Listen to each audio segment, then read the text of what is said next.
Today we are talking about machines. So imagine if you had to build a house, but you weren't allowed to use machines.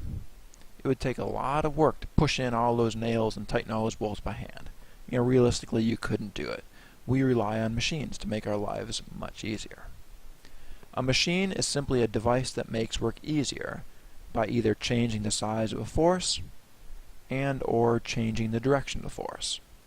Okay, so we're going to change the size of a force and or changing the direction.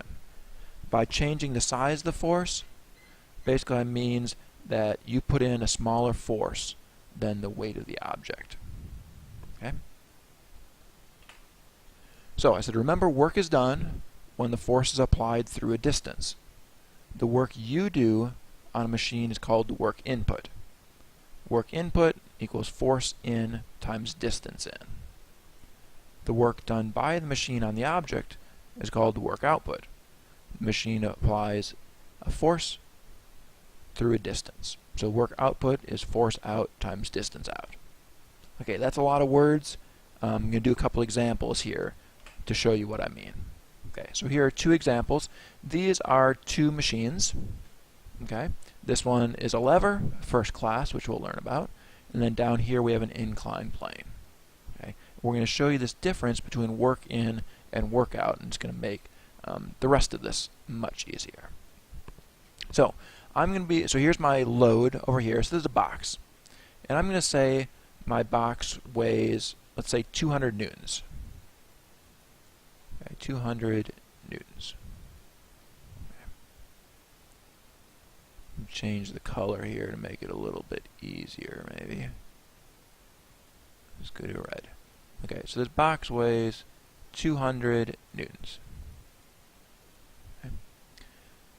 I am going to push down on this side of the lever, so my effort is going to go here. And I'm going to push this lever down. You see the effort force here? I'm going to push it down 2 meters. Okay, so I'm going to push it down 2 meters. When I push it down 2 meters, the box isn't going to go up 2 meters because you see the fulcrum isn't in the middle. The box is only going to go up, I'm going to say 1 meter. Okay, so the box only goes up 1 meter. I push down 2 meters, the box goes up 1 meter. But the key thing is, I'm only going to push with 110 newtons of force. Okay, so I'm going to push down with 110 newtons of force. Okay, now don't worry about where I came up with these numbers. I'm just making these numbers up. Okay, realistically, it's probably pretty accurate. We could actually do this. We could set this up in class and do it. But I just made up these numbers for now, just to show you this idea of work in and work out. So work out, okay, work out equals force out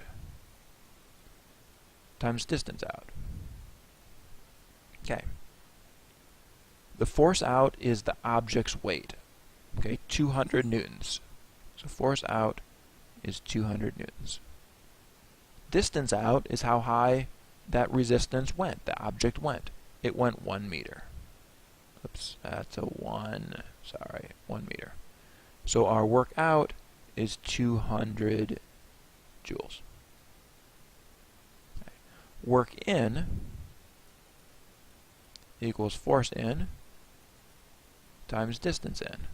Okay, this is what I did. Remember, work out is what the machine did. Okay, the machine side. Work in is what I did. I did 110 newtons of force, and I applied 110 newtons of force for 2 meters.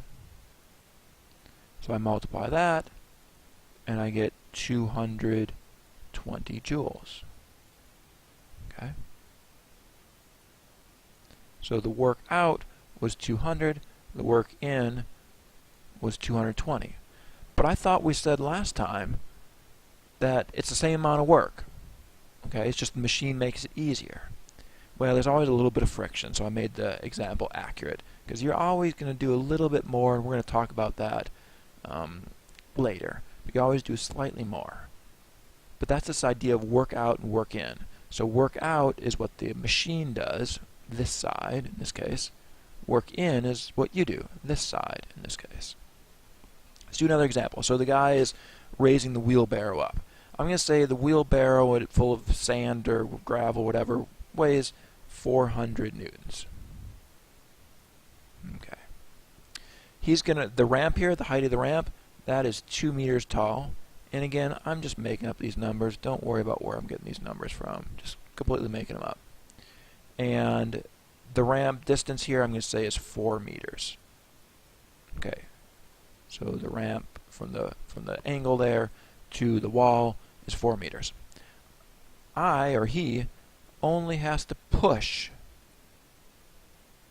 with 210 newtons of force. Okay?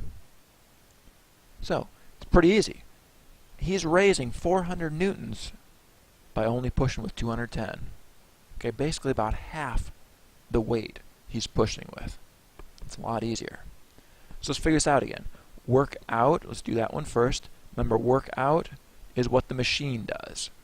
The machine, the plane, the inclined plane, raised 400 newtons, the object. Remember, the force out, okay, remember force out is the object, okay, 400 newtons, times the distance out, 2 meters. It raised it 2 meters. That's your distance out. Okay, so that would be 800 joules. So the work out is 800 joules. The work in, that's the work that I did, or that he is doing. He is pushing with 210 newtons of force, and he's pushing for 4 meters. Okay, that was an O up there. So this is your force in times distance in. So 210 times 4 would be 840 joules. Okay? So my work out is 800 joules, my work in is 840 joules. Notice that I had to do more work. Okay, just like in this example, I had to do more work. Well, why would I use the machine if I had to do more work? The reason that you use the machine is because of this right here. Okay? It's because of that force in. Okay? Notice that I was able to raise, or he was able to raise, a 400 newton object with only 200 newtons of force. That's why you use a machine. It makes your work easier. You don't do less work, you actually end up doing a little bit more work. Okay, this one's a little bit more, but your work is easier because you had to apply less force, but you applied it over a greater distance. So this is kind of what I've just been saying here. Machines make your work easier, but they do not increase the amount of work done. Work output can never be greater than work input. It's impossible. You always have to do more work. Okay, you always have to do more work. It just seems like less work because machines allow the force to be exerted over a greater distance. So you can use less force, but apply it for a larger distance. And again, that's what we showed in here. I applied less force, 210 newtons worth, but for a bigger distance. Okay, less force, bigger distance, compared to more force, less distance. It's like what we showed on the last lesson, with the windy path compared to the sheer cliff. Okay, the bigger distance means less force, and that's kind of the goal of most machines. Could be changing direction too, which we'll go over, especially with a first-class pulley.